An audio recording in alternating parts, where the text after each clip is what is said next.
I'm Hazem Seeker. Some of the top stories on Al Jazeera.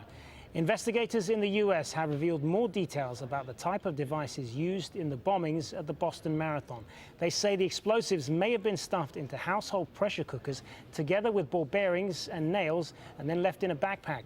3 people were killed in Monday's attacks, including an 8-year-old boy.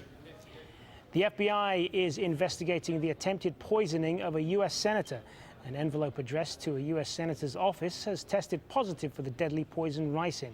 It was found at a mail sorting facility while on its way to an office of Roger Wicker, a Republican senator for the state of Mississippi. Kimberly Halkett has more from Washington, D.C. Congress members were briefed on this by the head of the FBI as well as the head of Homeland Security.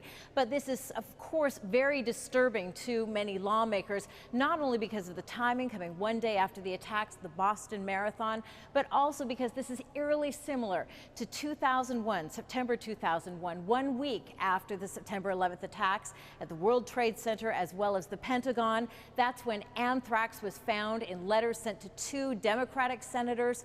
It killed 5 people as well as injured 17 others as a result of the exposure. And Tensions continuing in Venezuela after a tight presidential election result. Demonstrations turned violent on Monday, killing at least 7 people.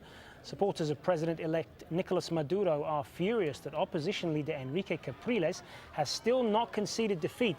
Capriles says he's suspending a huge rally planned for Wednesday in central Caracas, partly to avoid more violence. President-elect Nicolas Maduro is standing firm. His swearing-in is scheduled for Friday.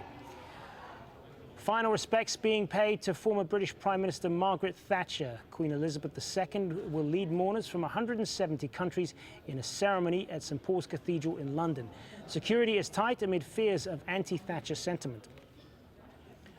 More than 30 people are dead and thousands are displaced after Kenya's worst flooding in decades.